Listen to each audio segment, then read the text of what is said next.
Bagus tak melulu harus mahal. Rekomendasi HP 3 jutaan terbaik 2022 ini akan membuktikan kalau smartphone di rentang harga 3 jutaan sudah memiliki spesifikasi dan fitur yang lengkap. Misalnya sudah support jaringan 5G, NFC, dan kamera mumpuni. Setidaknya itulah yang berlaku di jagat smartphone. Meski tak secanggih para flagship, nyatanya HP 3 jutaan terbaik 2022 juga memiliki kemampuan yang tak bisa dipandang sebelah mata. Jika rekomendasi HP 2 jutaan terbaik yang sebelumnya sudah kami berikan tidak cukup memuaskan keinginan Anda, ponsel 3 jutaan kualitas terbaik ini mungkin bisa jadi pilihan. Yuk, simak daftar HP 3 jutaan terbaik di bulan ini.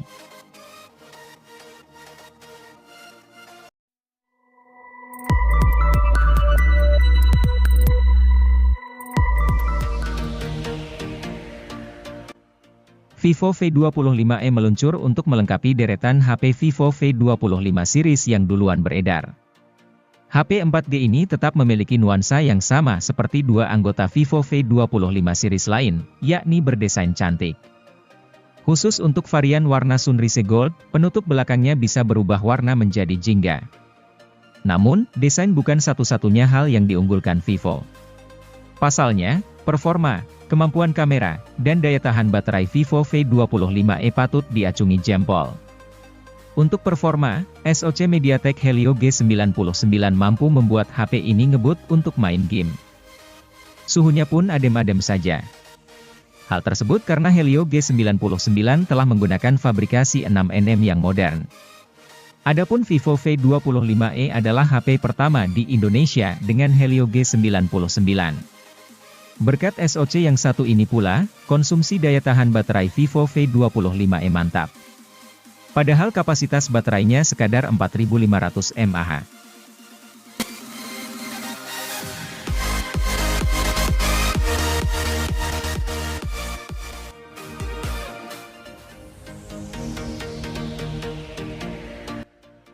HP Samsung Galaxy M23 5G hadir untuk pengguna dengan tingkat mobilitas tinggi sehingga HP ini lebih mengutamakan mesin dan daya tahan baterai.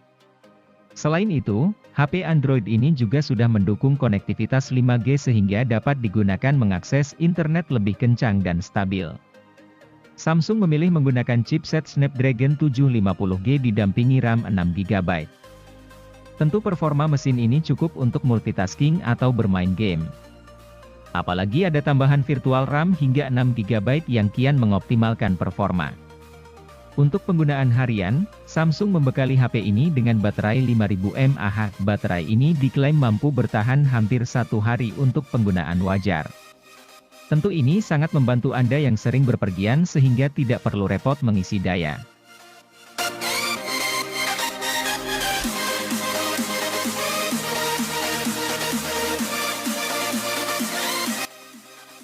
Samsung menggelontorkan banyak model Galaxy A series pada Maret 2022.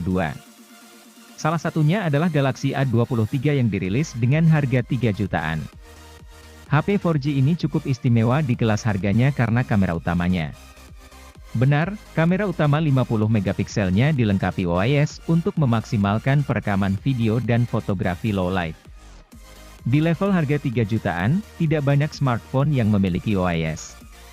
Tidak cuma itu, Galaxy A23 juga merupakan satu-satunya HP dengan Snapdragon 680 yang bisa merekam video hingga resolusi 4K. Kemampuan itu cukup spesial setidaknya hingga Galaxy A23 dirilis. Di luar kamera, Galaxy A23 tetap merupakan HP yang layak dipertimbangkan. Performanya gesit, layarnya mulus, dan pengisian baterainya cepat berkat teknologi pengisian cepat 25 watt.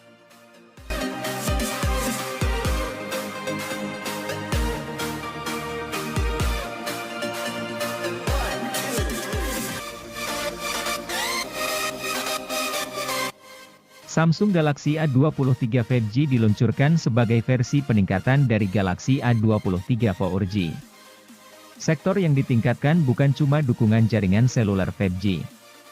Namun, performa, refresh rate, dan hasil tangkapan gambar secara keseluruhan turut meningkat.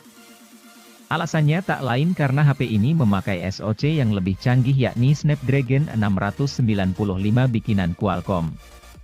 SoC ini membuat Galaxy A23 5G satu tingkat di atas Galaxy A23 standar. Seluruh tugas harian, tugas serius, dan multimedia bisa dikerjakan dengan gegas oleh HP 3 jutaan ini. Infinix Zero 5G jadi ponsel 5G pertama Infinix yang rilis resmi di Indonesia. Ponsel ini akan dibekali dengan Dimensity 900 sebagai besutan dari MediaTek dengan fabrikasi 6 nanometer. Selain itu, chipset ini dirasa sangat cocok dengan Infinix Zero 5G karena telah turut mendukung jaringan 5G di dalamnya. Chipset tersebut kemudian dipadukan dengan RAM 8GB dan penyimpanan internal mencapai 128GB.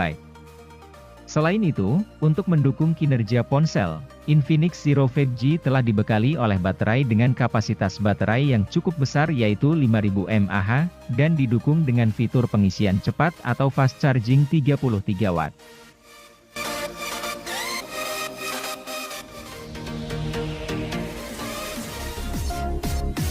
Setelah hadirkan Realme 9 Pro dan Pro Plus di Indonesia, kini giliran Realme 9 reguler yang unjuk gigi. Merupakan varian reguler, spesifikasinya tidak kalah bagus dengan pesaing di harga yang sama. Bagaimana tidak, ia menghadirkan kamera 108 megapiksel yang membuatnya setara ponsel flagship dari sisi kemampuan fotografi.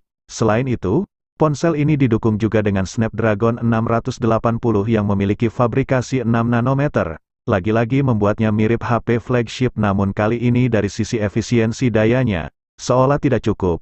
Ponsel yang dirilis dengan Android 12 dari pabrikannya ini juga tampilkan layar Super AMOLED 6,4 inci di resolusi FHD+.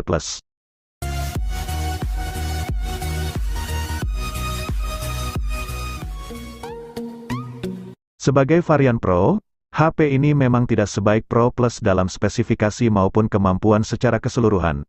Tapi, rupanya tetap ada beberapa hal yang dimana ia lebih unggul dibanding varian Pro Plus. Sebut saja layarnya yang kini mengusung refresh rate 120Hz alih-alih 90Hz.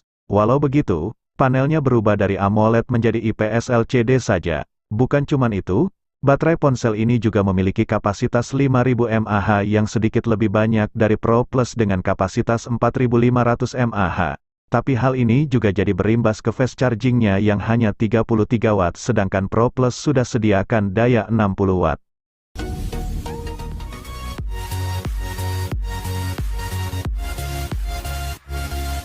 Sebagai penerus dari Redmi Note 10 Pro, Redmi Note 11 Pro pastinya menawarkan beberapa peningkatan baik dalam hal spesifikasi atau tampilan. Desain atau tampilan pada ponsel ini sangat menarik dan elegan dengan tema flat atau datar di seluruh bagian bingkai ponsel. Tata letak kamera belakang juga dibuat lebih memanjang ke bawah berbeda dengan pendahulunya. Bagian layar dari ponsel ini menggunakan panel Super AMOLED yang berukuran 6,67 inci dan dilindungi oleh kaca pelindung Corning Gorilla Glass 5. Redmi Note 11 Pro juga telah mendukung resolusi Full HD Plus dengan refresh rate mencapai 120Hz sehingga kenyamanan pengguna menjadi terjamin.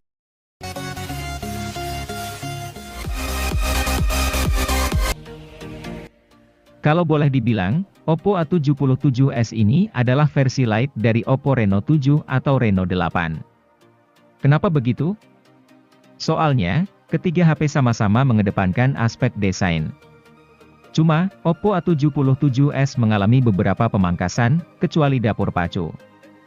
Misalnya, layarnya bukan lagi AMOLED melainkan IPS. Lalu lampu RGB yang melingkari lensa kamera juga ditiadakan buat Oppo A77s. Di sisi lain, Oppo A77s justru punya beberapa hal menarik yang tidak dipunyai Reno 7 dan Reno 8. Adalah speaker stereo dan sertifikasi ketahanan debu dan percikan air alias IP54. Speaker stereo jelas membuat keluaran suara saat menonton film atau video makin yahut. Sementara itu, sertifikasi IP54 menjamin HP ini tidak masalah saat terkena rintik air hujan.